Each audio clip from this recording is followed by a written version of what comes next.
Bismillahirrahmanirrahim. Alhamdulillahirabbil alamin. Asta'inuhu wa nastaghfiruh wa na'udzu billahi min syururi anfusina wa sayyiati a'malina.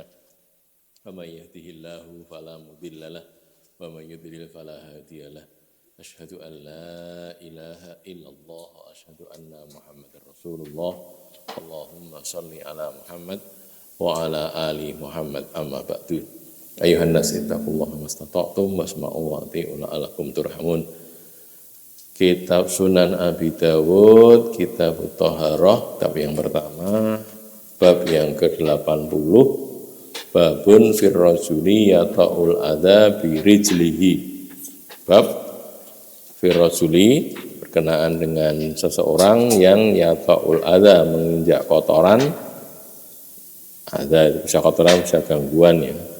Suatu yang kotor, birijlihi dengan kakinya.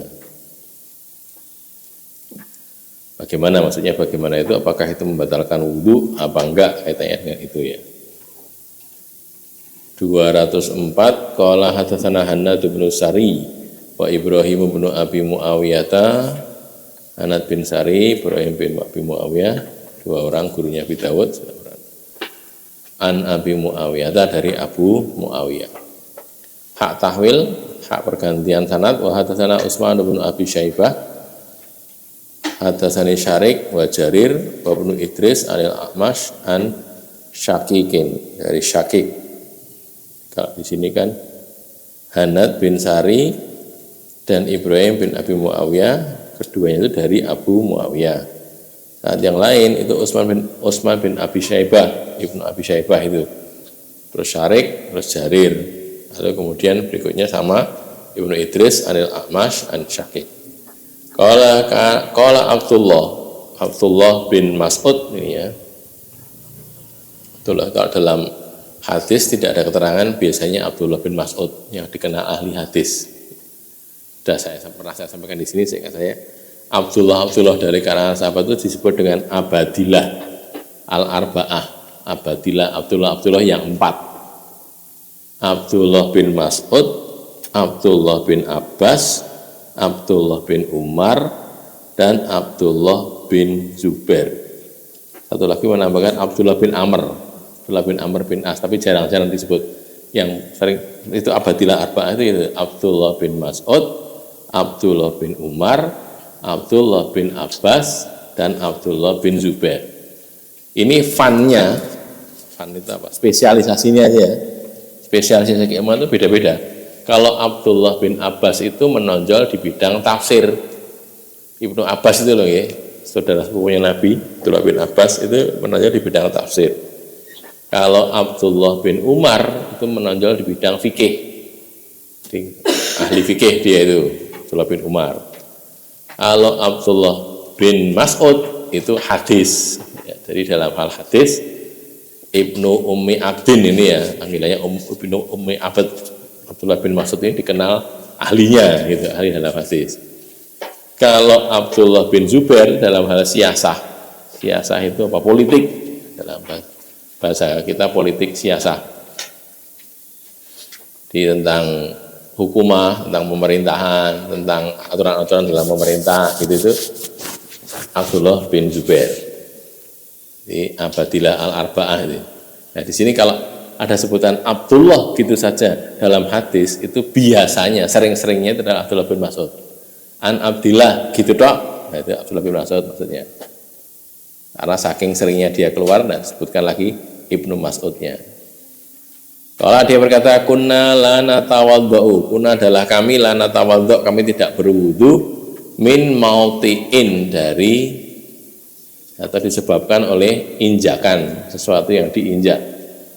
Mautik itu nanti ada keterangannya ya, maksudnya mautu yang diinjak. Mautik kan penginjak, sesuatu yang menginjak, isim fa'il ya. Maksudnya isim maf'ul, maksudnya adalah mautu, sesuatu yang diinjak.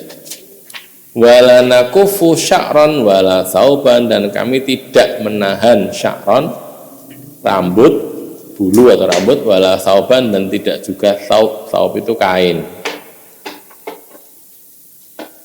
Tidak menahan, saya tidak menahan jatuh ke tanah, ke tempat sujud itu. Jadi kalau gini, sujud gini terus rambutnya ada yang jatuh atau dia pakai kain, pakai serban, terus serbannya jatuh, itu terkena debu, terkena tanah yang di bawah itu tidak ditahan, maksudnya gitu. Tidak terus ojo kena terus diunggahke, bukan gitu. Tapi ya biar saja menjurai ke bawah sampai ke tanah. Kalau sekarang bukan tanah tapi dari di lantainya ya, ke karpetnya atau ke keramiknya itu.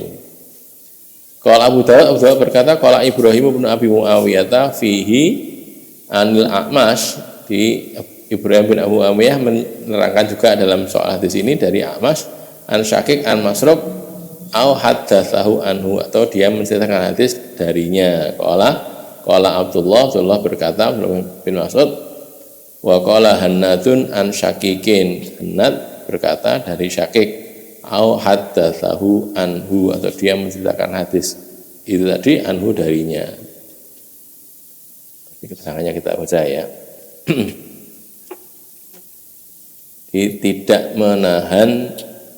tidak menahan rambut atau kain dari terjurai ke tanah saat bersujud, maksudnya itu. Al-Khattabi menjelaskan bahwa mautik maknanya adalah sesuatu yang diinjak. Berarti bentuk asalnya mautuk, isim maf'ul, bukan mautik. Kalau mautik kan yang menginjak ya. Bahasanya kan isim fa'il itu. Dengan bahasan isim fa'il, tidak isim maf'ul. Kalau isim maf'ul kan mautuk, yang diinjak, mautik yang menginjak. Ulama lainnya memahami mautik sebagai bagian dari telapak kaki yang biasa digunakan untuk menginjak sesuatu. Jadi memaknai mautik ya mautik, bukan mautuk, bukan yang diinjak tapi penginjaknya itu. Nah, maksudnya gini loh, tidak peduli dengan kaki yang mengenai sesuatu yang kotor tadi gitu loh. Asalnya ujungnya sama-sama tidak diwudoni, tidak diwudoni, tidak disuruh berwudu lagi gitu. Jadi kalau dipahami mautik itu yang sebagai isim fa'il, menginjak, penginjak, maka itu adalah bagian dari kaki. Anggaplah ini kaki ya. Kaki ini kan kakinya, ini telapak kakinya gitu. Ya gini kan. Jadi bagian menginjak berarti bagian bawah. Bagian perut telapak kaki, bukan punggungnya. Ini kalau ini kaki, ini namanya punggung, ini namanya perut gitu loh. Jadi bagian bawah telapak kaki itu. Asfal bagian bawahnya. Terus para sahabat tidak mengulang wudhu karena kotoran yang mengenai kaki. Intinya gitu, ada kotoran mengenai kaki tidak mengulang wudhu. Maksudnya bukan bahwa mereka tidak membasuh kaki mereka atau tidak membersihkannya dari kotoran apabila itu mengenainya. Jadi gini loh, bukan kok nek misalnya maaf nggih, kena telek sindel wedhus atau telek lencong gitu kalau bahasa kita telek kotoran ayam itu ya. Itu bukan kok terus biar di situ enggak dibersihkan. Ya dibersihkan, tapi tidak perlu wudu lagi gitu loh. Jadi bukan kok terus kena lencong ya gen nggo salat ya gitu to maksudnya. Ya kan nambah-namboni to gitu. Jadi dibersihkan tapi tidak kemudian mengulang wudu lagi. Ini masih kalau telek lencong tadi masih ada perbedaan lagi karena ulama membahas kalau ada binatang ya, dagingnya halal dimakan, itu kotorannya juga halal. Artinya tidak najis gitu loh, tidak najis. Halal itu artinya ya tidak najis. Contoh yang paling jelas adalah Nabi nyuruh orang-orang yang kena demam Madinah itu ya, ukal dan urainah itu ya, yang nanti kalau mau di kitab Sahih Bukhari ada di Kitabul Muharibin itu, kitab orang-orang yang para pemberontak itu, ada orang ngaji kepada Nabi, sekelompok orang itu dari suku Ukal dan Uraniyin atau Urainah. Itu ngaji kepada Nabi, terus mereka ketok loro gitu. Jadi menyimpang dikit ya. Madinah itu ada demam. Demamnya Madinah itu mengenai orang-orang yang baru-baru di sana gitu. Maka Nabi ketika hijrah juga susah itu. Jadi sakit gitu. Ya rasa tidak enak lah, tidak bisa langsung kayak kita pindah dari Solo ke Jogja, dari Jogja ke Solo kan kurang lebihnya sama ya. Jadi ini di Madinah itu ada sesuatu yang menjadikan orang itu kadang-kadang tidak kerasan di Madinah. Nah sampai Nabi mengatakan berdoa itu kan, Allahumma habib ilainal Madinah kama habbabta ilainal Makkah. Ya Allah, cintakan kami dengan Madinah ini, sebagaimana engkau mencintakan kami kepada Mekah. Itu gitu ya. Jadi berat memang.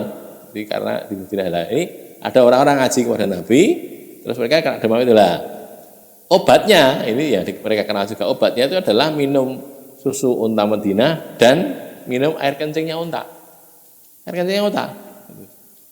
Nah, hadis itu kemudian Nabi suruh kamu datang ke sana ke unta miliknya sahabat miliknya Nabi, jadi unta tak tahu unta harta fe atau harta apa, jelas bukan dari sedekah ya, harta rampasan perang ghanimah ada di luar kota Madinah. Kamu datang ke sana, kamu bilang sama penggembala yang sana minta susu unta dan minta air kencingnya unta untuk diminum. Nah gitu, itu untuk mengobati sakitnya tadi. Lah yang terjadi mereka itu bukan ngambil air susu tapi malah mengambil untanya digolungo. Penggembala dibunuh gitu loh, kan ya kurang ajar ya. Itu kelakuan mereka begitu, muharibin. Nah, akhirnya Nabi kemudian ngejar sampai pokoknya nanti kalau ketemu dipotong tangan dan kakinya secara bersilangan gitu. Kalau tangan kiri dipotong, berarti kaki kanan dipotong, atau tangan kanan dipotong, kaki kiri dipotong gitu, disalib terus didedek ya namanya saya didek, dijemur di padang pasir sana. Kalau minta minum tidak dikasih minum dan dipaku matanya dipaku. Saking apa namanya hukuman bagi muharibin tadi. Kalau sudah disuruh datang ke sana, suruh minum air susu, malah membunuh penggembalanya, malah membawa lari unta. Kelakuan itu tadi ya, yang disebut dengan muharibin. Kembali ke sini jadi kalau untuk masalah hewan yang dagingnya halal memang ulama berbeda pendapat. Yang ada yang mengatakan tadi karena berdasarkan hadis itu, sehingga ini kan minum air kencing kan kotoran kan, tapi diminum berarti kan tidak najis gitu loh. Berarti halal berarti halal dan tidak najis. Terus siapa? Yang lain membantah enggak. Nek ini khusus air kencing unta saja gitu loh. Berarti jane ya najis enggak boleh tapi untuk khusus ini boleh. Loh kok boleh? Lah karena memperkecualian kok. Sing kene ra oleh, sing kene oleh gitu loh. Yang unta bukan karena unta itu dagingnya halal, bukan. Ya memang Nabi membolehkan gitu saja. Karena Nabi juga syari. Itu nanti kalau rembukan gitu ya sekarang kita condong kemana itu aja kan. Jadi semuanya pakai dalil dan kuat-kuat juga dalilnya gitu. Tinggal kita condong kemana. Balik ke sini ya. Jadi bukan tidak membasuh kaki tapi ya membersihkannya. Tapi tidak usah mengulang wudu gitu loh. Jadi kena apa meneh gur tetes napa niku. Ini kalau itu kan masih bau ya. Mungkin kena itu loh, kena tetes apa kotoran dari atas. Kadang-kadang cecak atau apa gitu kan ya, atau lemut nyamuk itu mengeluarkan kotoran apa enggak ada kotorannya. Nah itu saya gitu, kotoran nyamuk itu ya itu ya dibersihkan tapi tidak batalkan wudu gitu, tidak batalkan wudu. Nek pengen kok yang ini diresiki ya dibersihkan aja nggak apa-apa. Al-Iraqi menerangkan bahwa mungkin yang dimaksud dengan wudhu pada hadis ini adalah wudhu secara bahasa. Nah ini, jadi yakni membersihkan. Jadi maknanya adalah para sahabat tidak membersihkan kaki. Lagi lebih lagi nih, tidak membersihkan kaki mereka atau semisalnya dari tanah liat atau semisalnya dan mereka tetap berjalan dengannya. Berdasarkan asas bahwa kaidah pokok untuk segala sesuatu adalah suci. Jadi, wudhu itu juga bisa berarti tandif gitu loh, pembersihan. Jadi kalau pembersihan berarti tidak wudhu syar'i seperti itu, ya sekedar diresik itok gitu, bersihkan. Itu saja tidak, berarti ya lebih jauh dong ya.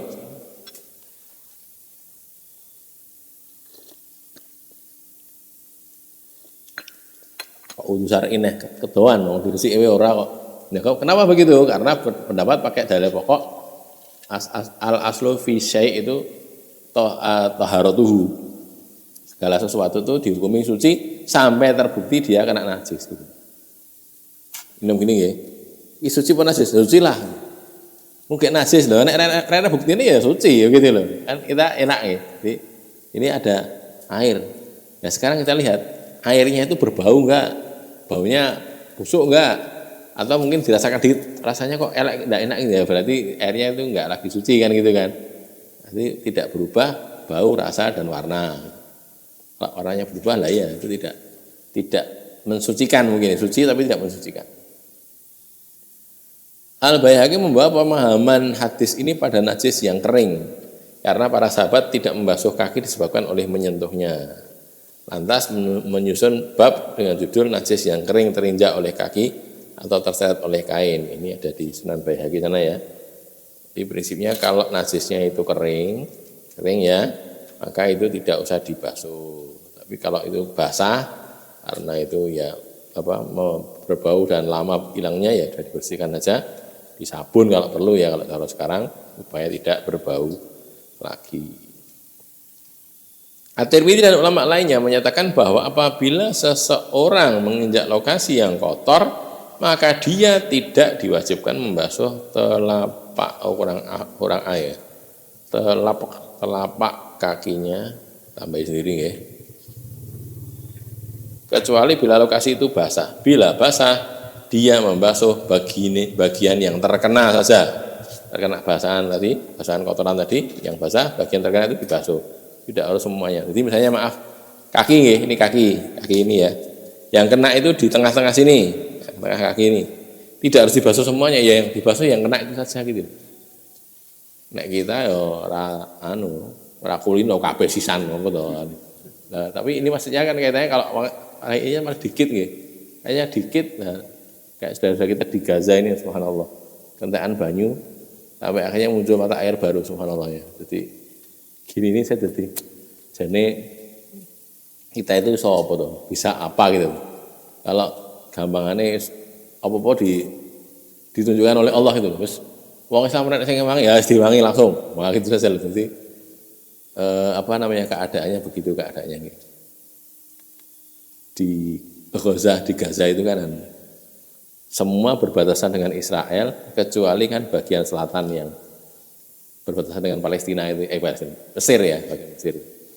Nah, itu biasanya kalau gini-gini ini tinggal penguasanya Mesir piye. Penguasanya Mesir itu mau membuka perbatasan ya bisa masuk bantuan-bantuan itu dari arah selatan, dari arah yang berbatasan dengan Mesir. Tapi kadang-kadang nggak maunya kenapa. Dulu juga pernah malah dia bolo Israel gitu. Pernah juga gitu. Di Mesir tinggal siapa penguasanya, saya nggak tahu. Makanya kalau itu dibuka, perbatasan dibuka, insya Allah bisa terbantu lebih banyak. Karena dulu waktu ceritanya Dr. John Rizal, jurnalis Allah yarham sudah meninggal kan. Itu kan dia mengatakan pokoknya kami di Rafah, kami siap sudah. Sekian banyak bantuan dari mana-mana sudah siap di situ. Lah tinggal tunggu penguasa Mesir membuka Rafah ini. Rafah kalau terbuka sudah nanti masuk bantuan banyak di situ. Dia pernah tertahan di situ beberapa waktu. Yaitu tadi negosiasi karena Mesir, dia juga dengar itu bom-bom itu kan cuman sini Mesir, situ sudah Palestina dan bagian itu dibombardir gitu tahun berapa itu saya lupa, waktu perang Israel Palestina yang kesekian kalinya itu di tahun kalau enggak 2008 atau 2010 atau 2000 berapa 2011 2012 kali ya. Itu begitu ya. Jadi walhasil kadang-kadang memang kayak niki wis ora iso ngomong-ngomong, Allah tunjukkan kekuasaannya gitu loh. Nah, kita kan jangan ya isin ya. Duh, piye to ya kita kok ya enggak bisa berbuat apa-apa. Faktanya kan gitu. Faktanya kita sendiri di sini juga tidak bisa berbuat apa-apa, apalagi pemerintahan kita. Tambah urusannya ke masalah pemilu gitu. Pemilu itu kan membuat pilu gitu. Kalau penggembira membuat gembira nih, pemilu enggak pilu gitu. Ya susah gitu. Itu saja yang dipikir tiap hari itu saja lah. Ringkono orang bukan pemilu karena kaitannya dengan sekarang ini makan apa, cik so makan mora kan gitu kan. Enggak ada sampai seperti itu. Baik, mari sini lagi. At-Tirmidzi dan ulama lainnya menyatakan bahwa apabila seseorang menginjak lokasi yang kotor, sudah ya tadi ya. Makna wala nakufu sya'ron wala sauban ini lain lagi. Tadi kan ada kata-kata ini sudah selesai masalah itunya. Sekarang la nakufu sya'ron wala sauban itu kan. Kami tidak menjaga rambut atau kain dari terkena debu atau tanah. Tetapi kami melepaskannya sampai keduanya menjual jatuh ke tanah dan keduanya bersujud dalam tanda kutip bersama anggota sujud yang lainnya.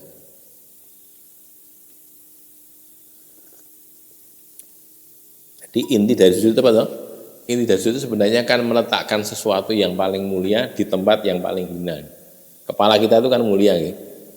Sujud itu berarti wis pasrah bongkokan. Kepala kita yang paling penting, tubuh kita yang paling penting itu kan kepala.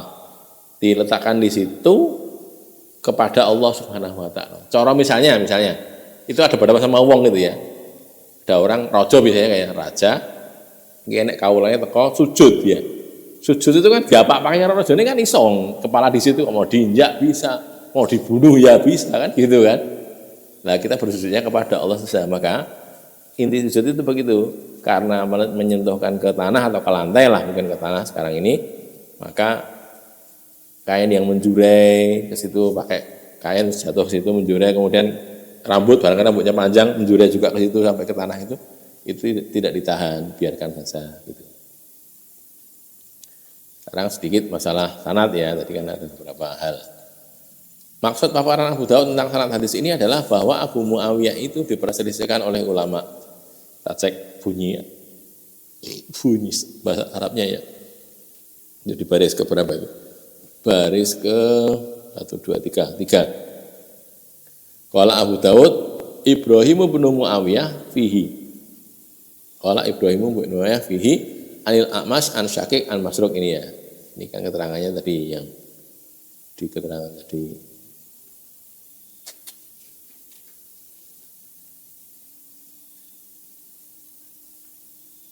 Abu Muawiyah itu diperselisihkan oleh ulama.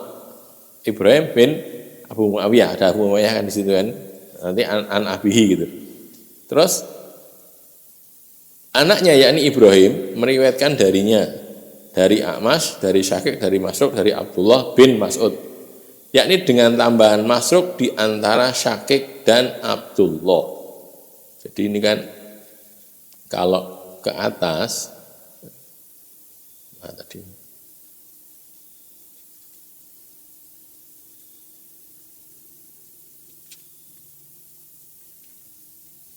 Abu Muawiyah kemudian langsung ke Syakik.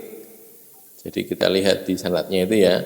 Atasana Hanad bin Sari wa Ibrahim bin Abi Muawiyah an Abi Muawiyah. Terus hak tahwil itu ganti sanad dari awal lagi Utsman bin Abi Syaibah, Syarik, Jarir, kemudian Ibnu Idris, terus Anil A'mash. Nah ini jadi dari Abu Muawiyah langsung ke Anil A'mash ini. Nah kalau dari Anil A'mash ini berarti tidak ada tambahan seperti yang di bawah. Yang di bawah kan ada dari A'mash, dari mana tadi?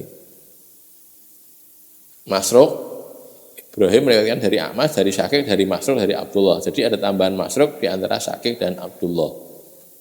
Antara Syakik dan Abdullah itu ada tambahan Masruq.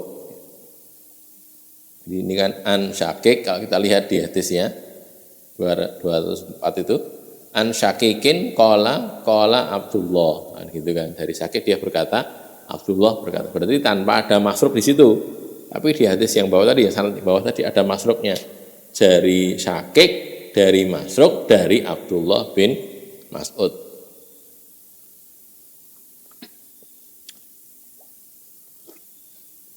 Gini ini orang gampang dipahami ya. Memang saya tahu itu. Jadi terus mbok seni ini piye to karo umat lho. Mumpung nang ngono wae. Sama seperti belajar masalah warisan itu ya, kita belajar warisan yang sepuh-sepuh mau piye kok iso kecekel semono mau piye ya sabar, memang kadang-kadang ya angel nih nerangkannya itu susah. Sama seperti ini loh, 1/6, setengah, 1/3 carane jumlahke piye iki kuwi di setengah, ini di 1/6, ini di 1/3. Nek wong tuwa ora mudeng carane piye dijumlahke. Apa dhuwur tambah dhuwur iso tambah sing sore. Ya ora iso nek ngono piye dadine. Kan ndak gitu kan. Nek cara kita sudah tahu matematika ya disamakan menyebutnya gitu loh ya sebenarnya disamakan. 1/6 kan 1/6 setengah 1/3 toh nggih. Berarti kan 1/6 itu adalah ya 1/6 sudah kita pakai 6 saja kan KPK-nya itu perkiraan kecilnya itu kan 6.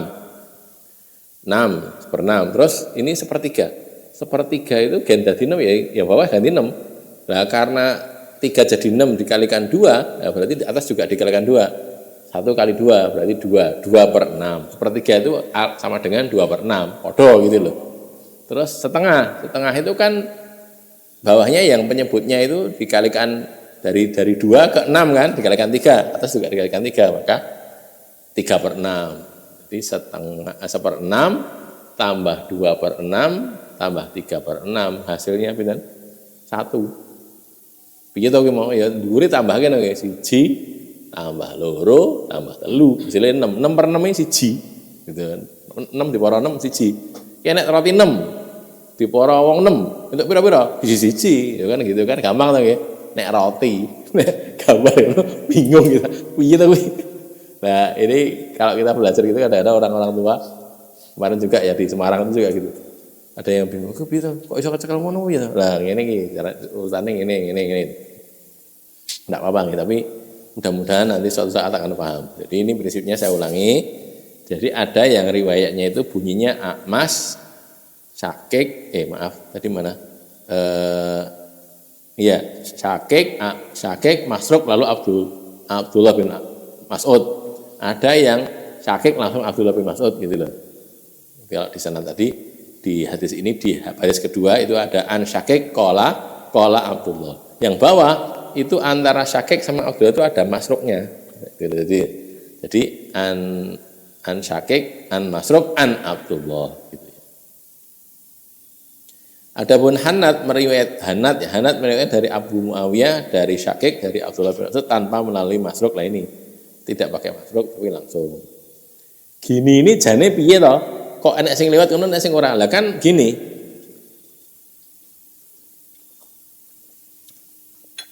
Misalnya saya punya guru ya, saya punya guru A gitu. Saya punya guru juga B. Lah B ini juga berguru ke A gitu. B guru saya ini saya punya A, punya guru 2 A sama B. B juga berguru ke A. Lah misalnya A ini cerita kepada saya, menceritakan apa Nabi begini, menceritakan hadis gitu ya. Ini sanad misalnya gitu. Begini ini sesuatu diceritakan. B juga menceritakan itu. Lah saya kan bisa meriwayatkan mengatakan pada saya hadasani A gitu kan, dan terusnya ke atas. Saya juga bisa mengatakan hadasani B dari A terus naik ke atas itu kan. B juga mengatakan saya dengarnya dari A. Padahal saya juga dengar sendiri dari A gitu. Jadi ini guru saya, tapi guru saya ini berguru ke guru saya yang lain gitu. Paham gitu? Gampang kalau itu ya, bisa dipahami dengan mudah. Maka ini juga bisa. Apakah dari tadi Syakik langsung kepada Abdullah bin Mas'ud atau dari Syakik ke Masruk dulu ke Abdullah bin Mas'ud. Bisa jadi dua-duanya benar gitu. Karena memang sanadnya begitu. Lah, kalau dalam bahasa hadis sanad yang lebih panjang ini namanya sanad nazil gitu. Yang langsung itu namanya sanad ali. Ali itu tinggi. Nah, itu yang rendah. Jadi kalau saya langsung meriwayatkan dari A gitu, terus ke atas ke sana, sama saya meriwayatkan lewat sini B baru A baru yang lain gitu ke atas. Itu secara kuatnya kuat yang ini karena ini langsung ke A. Lebih pendek itu sanadnya. Lebih pendek sanadnya. Berarti syarat terpendek yang malah dikenal dengan silsilatul dzahab itu ya, silsilatul dzahab atau silsilatul dzahab rantai emas itu kan ya. Ada dari perawi sampai ke Nabi itu cuma 3 orang. Jadi contohnya yang sering itu kan dari Urwah dari Aisyah gitu ya, Urwah bin Zubair dari Aisyah atau yang lainnya lagi. Ada Ibnu Syihab, Az-Zuhri, Urwah, Aisyah. Zuhri itu kan sebagian disebut sebagai silsilatul dzahab, rantai emas itu yang ali sanad yang tinggi gitu. Kemudian pada periwayatan Ibrahim terkandung keraguan terhadap periwayatan Amas dari Syakik. Nah ini dari Amas dari Syakik itu apakah dengan sigot an-ana ta'mrid atau dengan sigot tahdis atau jazm. An-ana itu maksudnya an gitu loh, bukan hadasani, bukan hadasana, bukan sami itu gitu, tapi an fulan nah, gitu. Kalau sigot jazm apakah hadasani atau akhbaroni atau hadasana atau akhbarona atau sami itu aku mendengar dan sebagainya. Pada periwayatan Hanad terkandung keraguan juga terhadap periwayatan Abu Muawiyah dari Akmas. Ini juga samaan Abu Muawiyah an Akmas. Ini dilakukan dengan sigot an-ana atau tahdis, itu juga dipersoalkan lagi. Utsman bin Abu Syaibah tidak meragukan periwayatannya. Kalau Ibnu Abi Syaibah diterima itu tidak ada masalah. Keraguan terhadap sigot periwayatan ini menjadi bukti bahwa ilmu hadis merupakan salah satu disiplin ilmu yang paling ketat dan paling berhati-hati. Karena diteliti sampai setingkat itu. Di tanah ini loh, nganggo sigot jazm atau sigot amrid itu diteliti juga. Orang hendaknya berhati-hati menjaga kesucian diri dari najis atau dari hadas, karena ini berdampak langsung terhadap keabsahan sholat atau ibadah mahdhah lainnya. Ibadah mahdhah itu ibadah murni, kayak sholat, puasa, haji itu namanya ibadah mahdhah.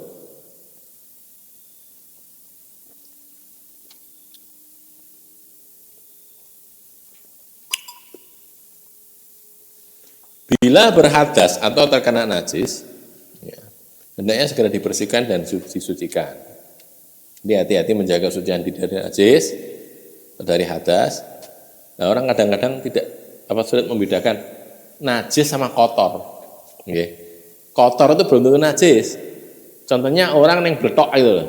Pak Tani, Pak Tani ning sawah. Bletokan regetnya bener. Ning najis nanti dulu kan najis. Di situ apa tahu adanya bletokan cacing memang najis kan enggak gitu. Jadi dibedakan antara kotor dan najis. Ibu-ibu atau bapak-bapak yang baru jadi bapak ya, jadi mantan anyar atau yang sudah baru punya anak satu kecil-kecil, masih kecil itu masih bayi gitu. Kita bedakan anak ini dalam kondisi kotor atau najis. Kalau kotor itu tidak harus segera dibersihkan, tidak harus segera.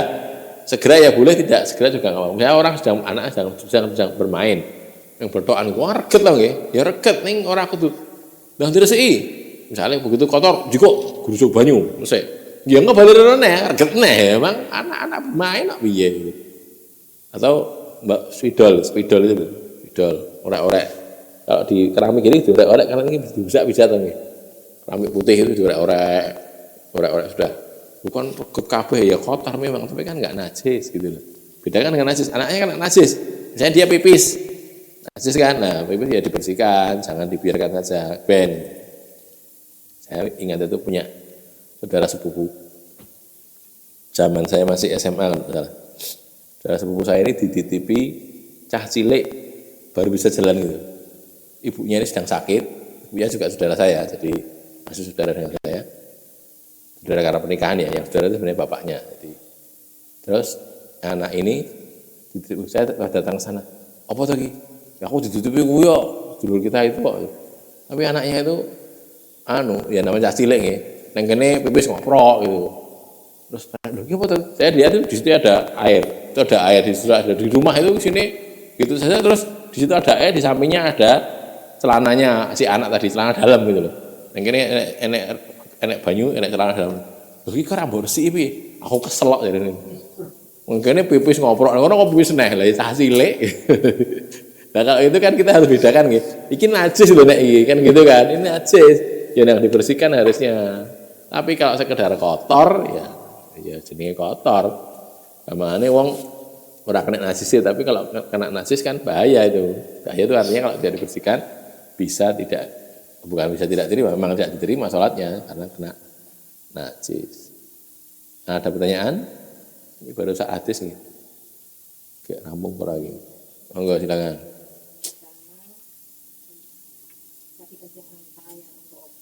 Iya.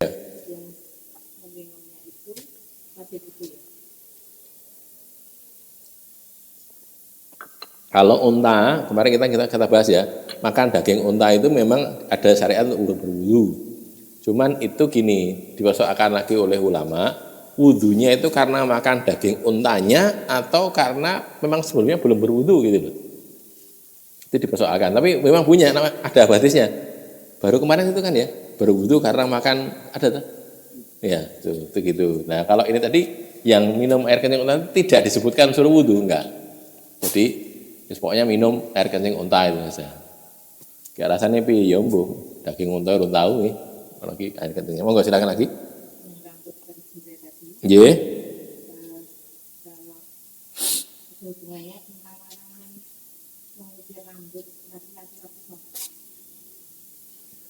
Mengukur rambut laki-laki. Jadi begini, sebagian mazhab kayak mazhabnya Imam Syafi'i itu, kalau ini ya, kita gini loh, jangankan rambut, jadi gini, kita pakai ketu gini, nah gini kan, tutup sampai segini. Itu kalau menurut mazhab Syafi'i tidak sah. Karena apa? Karena dahi kita tidak menyentuh tempat sujud. Makanya dinaikkan gini. Nah, gini sedikit ini sehingga dahinya terbuka, sehingga kalau sujud kena dahi. Itu mazhab Syafi'i tapi ya. Sebagian mazhab enggak apa-apa, enggak mensyaratkan harus begitu. Termasuk rambut. Rambut juga gitu. Misalnya rambutnya panjang gitu kan ya. Terus juga sampai ke sini gitu. Nah, gini nutupi gini. Itu maka kan kadang-kadang kan ada yang disilaknya gini kan, silak gini. Gen kena itu, gen kena dahinya kena itu begitu ya. Nah, kalau larangan mengusir itu saya Allah apakah juga termasuk itu apa enggak? Saya belum mendalami lagi, belum bisa menjawab detailnya. Tapi prinsipnya kalau tadi tidak menahan tadi itu jadi bukti bahwa sebenarnya enggak apa-apa. Orang tidak pakai ketu atau pakai serban tapi rambutnya panjang terus ketutup gini enggak apa-apa, tidak jadi masalah. Kecuali tadi kalau Imam Syafi'i mempersoalkan itu, pokoknya prinsipnya kudu dinaikkan gini gen ora kena. Maka sebagian kan malah muncul meleh nggih. Sebentar iki. Wah, gini sampai gini. Tidak gini tapi sampai kadang-kadang muncul rambutnya sedikit di sini. Ketok sidik gitu. Memang sebagian santri setahu saya dan kiainya juga seperti itu, ada yang seperti itu. Lagi silakan barangkali.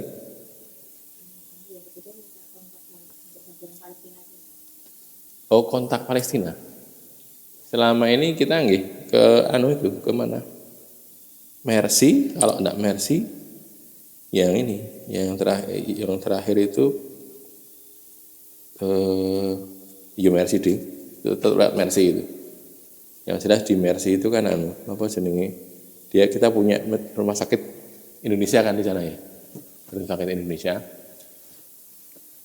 Nanti silahkan dicek saja di kontaknya, saya tidak begitu hafal nomornya nih. Nanti coba.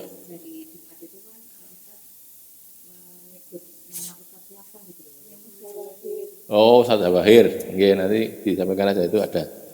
Kalau ke kita memang lewat biasanya ke Ustaz Zawahir. Nanti biar dikirimkan istri saya ke Bu Nurul lagi nomor anunya. Saya nggak hafal nomornya. Ada lagi? Lanjut ya, masih ada beberapa hadis. Berikutnya 81. Bab man yuhdisu fi sholah. Bab orang yang berhadas di dalam sholat. Maksudnya dia sholat kemudian berhadas.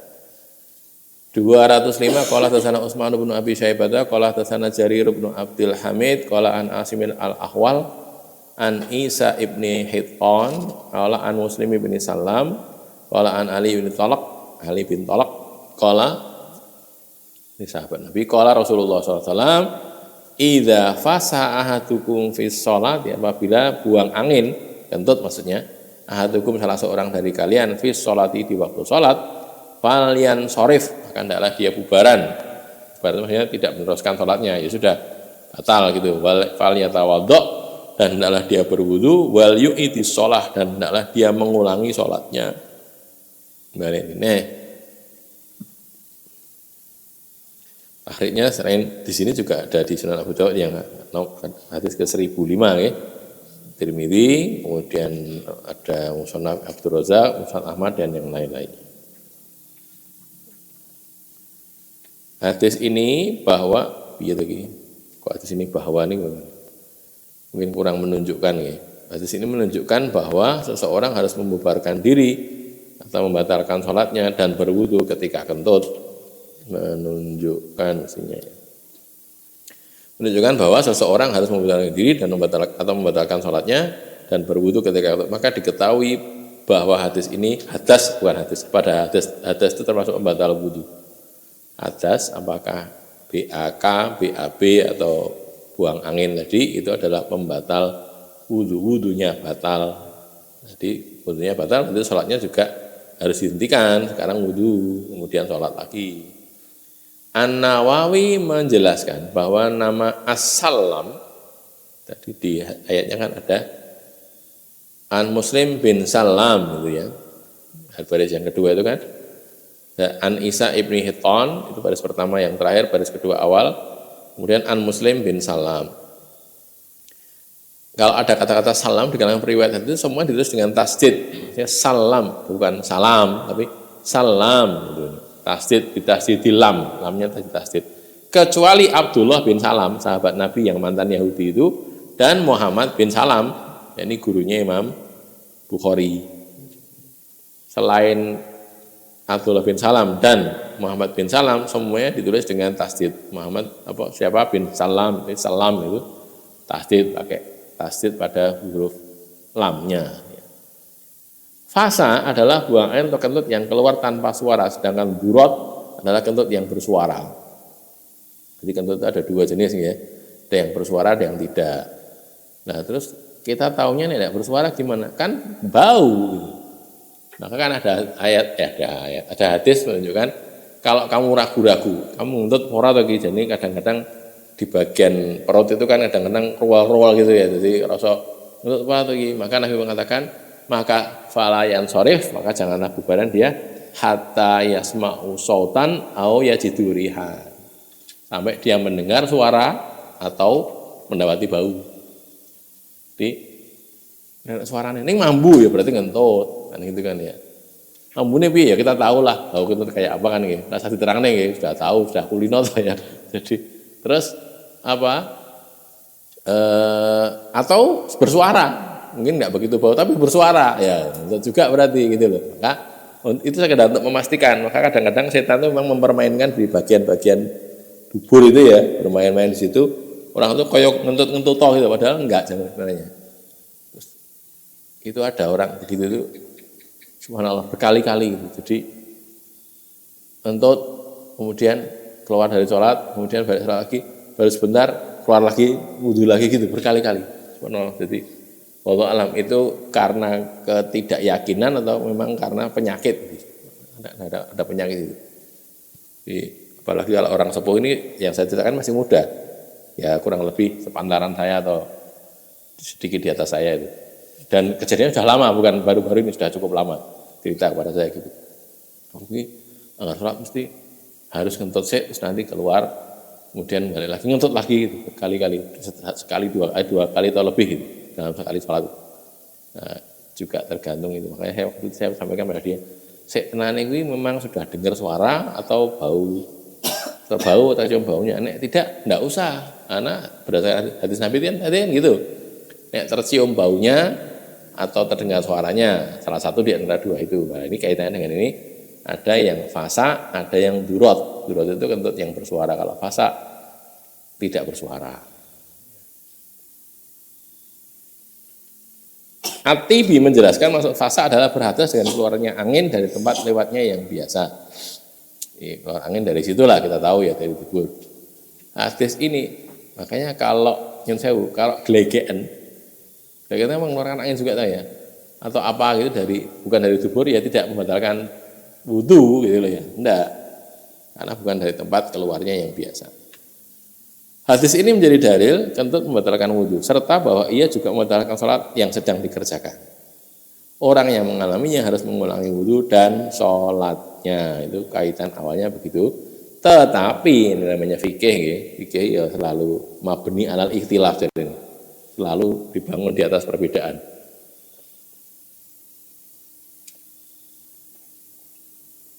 Nah, kalau kita berbicara fikih, ya rasa ngotot tapi maksudnya gini, pokoknya dalilmu ki cetha itu loh, ya dalilmu ngono ya wis, dalilmu ngono.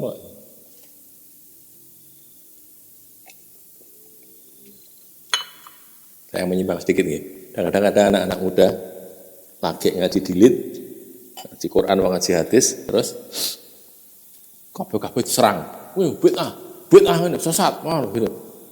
Nah, apa namanya?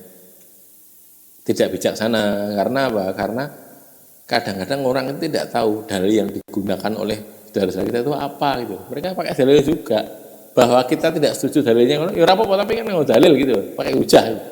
Walaupun begitu makanya yang penting kita jangan suka membit-ambitkan begitu. Yang penting kita belajar, engko nek wis mudeng, orang itu semakin punya banyak ilmu, semakin dhuwur ilmunya, banyak ilmunya itu semakin bijaksana harusnya. Karena ngelihat oh lah ngono lah dini dadi ya pendapatnya gitu karena ini. Kamu begitu karena ini. Nah, gitu loh. Bid'ah, semua bid'ah sesat. Nanti dulu toh, bid'ah sing apa sih gitu. Contohnya ngedeke sekolahan, itu bid'ah apa sunnah? Kalau cara Imam Nawawi itu namanya bid'ah wajibah, lho piye? Bid'ah kok wajib gitu. Contohnya ngedeke ma'had itu sunnah gitu. Apa kok sunnah apa? Bid'ah itu. Zaman Nabi memang ada ma'had, ya enggak ada lah gitu. Ma'had, sekolahan apalagi enggak ada zaman Nabi. Tapi kata Imam Nawawi itu penting itu. Untuk ngajari wong Quran hadis itu penting. Makanya kalau Imam Nawawi mengatakan, nanti silakan dilihat di Syarah Sahih Muslim. Kalau enggak di situ juga diulang kalau salah di Majmu' Syarah Muhadzab ya. Imam Nawawi. Itu diterangkan di sana bid'ah itu kalau Imam Nawawi dibagi 5. Ada bid'ah wajibah, bid'ah mandub, ada bid'ah mubahah, ada bid'ah makruh, ada yang bid'ah haram. Bagi 5, jadi kayak hukum itu loh. Contoh yang wajibah itu saya tertarik loh baca. Itu wajibah itu. Contohnya itu tadi, enggak sekolahan itu. Itu bid'ah itu, tapi wajibah. Loh piye nek ngono ki piye? Lah itu tadi. Bid'ah. Iya ki bid'ah nih, bid'ah wajibah iki. Wah itu bubar jalan gitu. Ya, makanya itu jangan mudah-mudah begitu nggih. Saran saya wis aduh ngaji sik wae, Sudah nanti kalau sudah waktunya kita akan bisa bicara. Nanti sudah waktunya wis mudeng cukup banyak Quran hadisnya sudah cukup matang lah, nanti kita bicara dengan ilmu, tidak dengan kemarahan, tidak dengan emosi. Baik, ini pendapat. Sekarang sholat yang dilakukan sebelum berhadas itu tidak dianggap, jadi dia harus mengulangi sholatnya dari awal. Ini pendapat Asy-Syafi'i. Tapi nanti Asy-Syafi'i juga punya pendapat lain. Istilahnya ini salah satu pendapat Asy-Syafi'inya adalah ini. Jadi tadi orang ngentut ya, seperti yang bisa kita lakukan kan, sholat jamaah ngentut.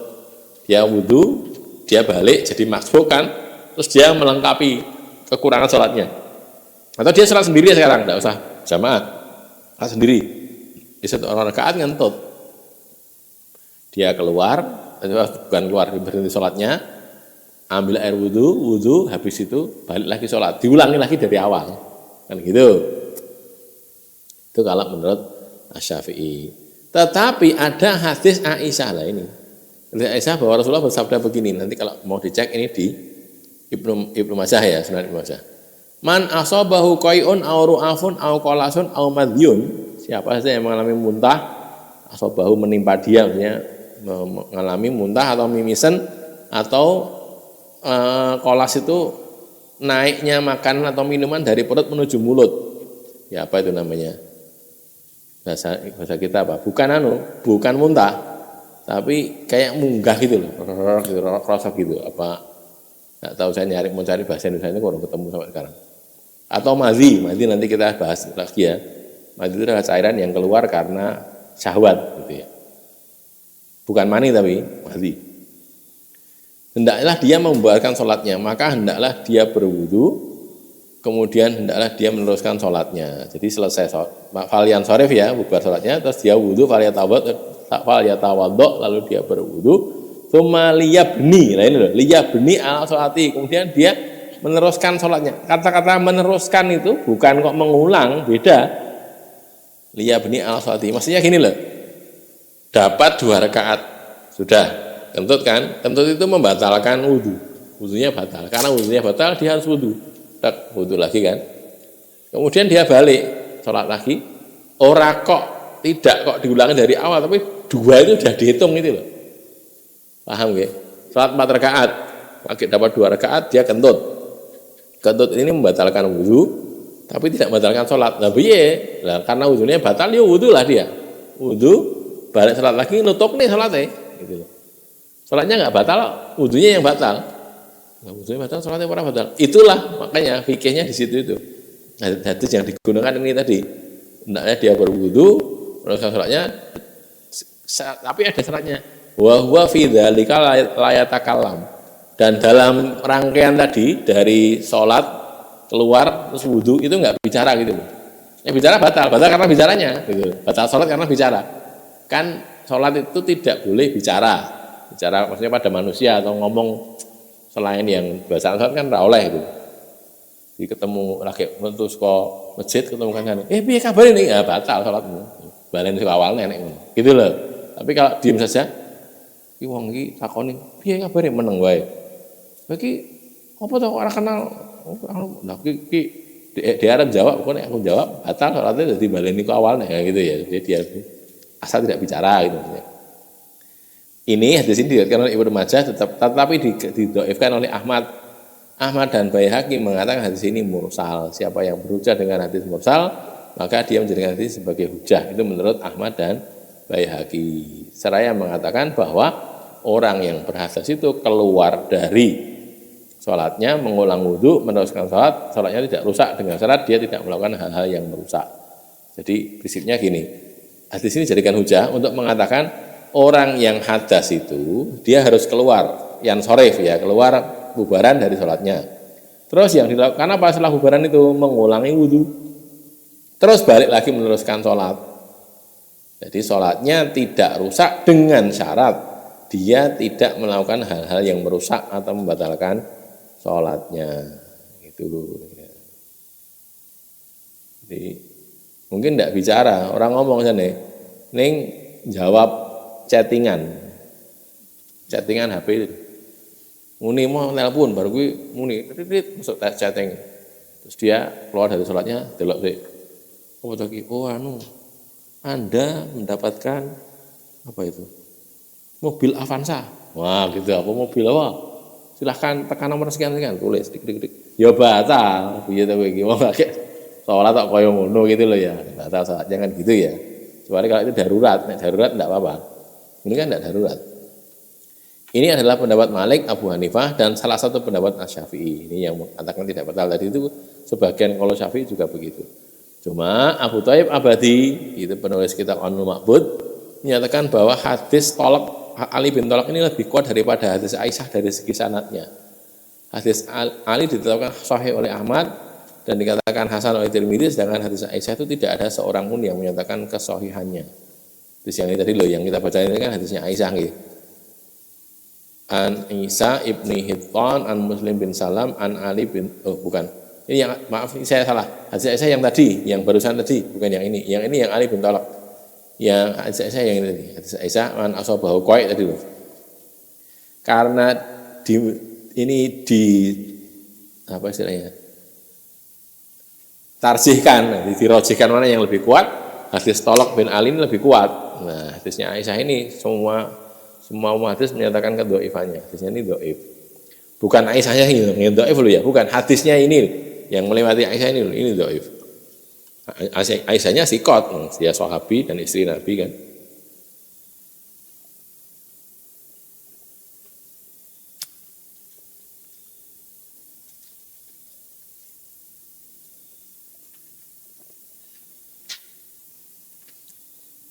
Sudah, ini kalau Abu Thaib Abadi. Ya.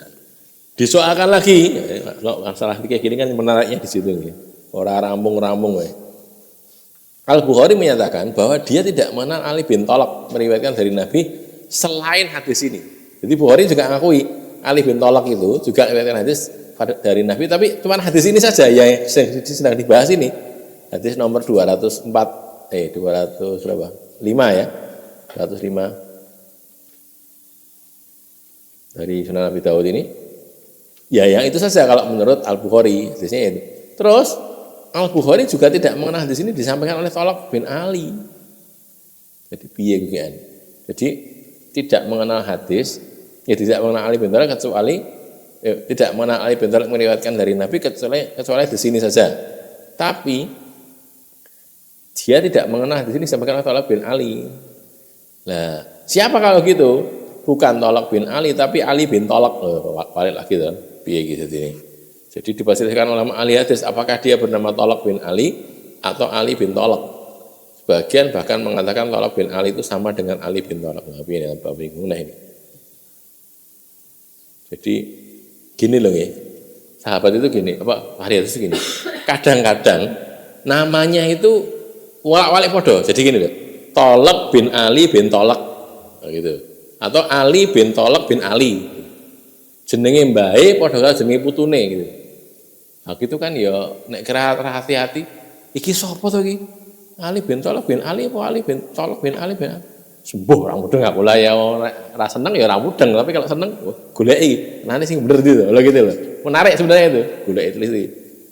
Itu ya. Jadi kembali ke sini tadi, Pak, secara umum hadis ini dhaif gitu saja. Dhaif tidak bisa dijadikan hujah.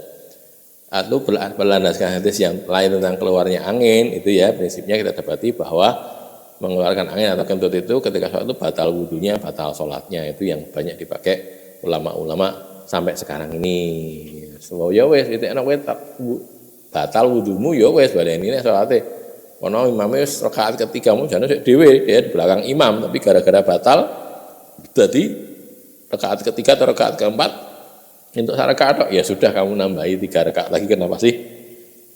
Setidaknya kalau itu masih dianggap tidak batal, ya ini ikhtiyati gitu loh. Ikhtiyati itu apa? Hati-hati, berhati-hati. Jadi ulama kan suka begitu. Bunyinya itu apa istilahnya? Kharaja minal khilaf gitu. Kharaja minal khilaf, keluar dari perselisihan. Sing kene ngomong batal, sing kene ora batal. Wis kita anggap rasa ora batal ning apa susahnya dibaleni gitu loh. Aku nganggep jan ora batal, artinya ora usah kudu nambahi. Ning ya nambahi kan ya ora apa-apa gitu. Jadi begitu loh ya. Karena kharaja minal khilaf kalau mau begitu. Cuman masalahnya ya itu tadi jenenge yakini ora batal ya wis dijalankan saja. Sing batal wudune ya wudu tok, salate tutupne, kurangane pira tutupne. Ini baru 2 hadis, cuman sudah hampir jam 9. Tak pikir tadi sorampun, baru 2 hadis. Kakean pertingsing masalah fikih ini tadi masalah ini. Ini kalau bapak ibu-ibu kerso membuka di Anul Mahfud, ini saya cuma menerjemahkan saja gitu. Di Anul Mahfud ada bahasan begini, nanti boleh dicek nih. Ini dapatnya dari sana, kebanyakan dari situ. Ini ada bab tentang madhi, tapi waktunya sudah tinggal 4 menit saja, terus 3 menit bahkan. Ada pertanyaan? Ustadz tadi kemana ini? Oh, ke Aceh. Oke.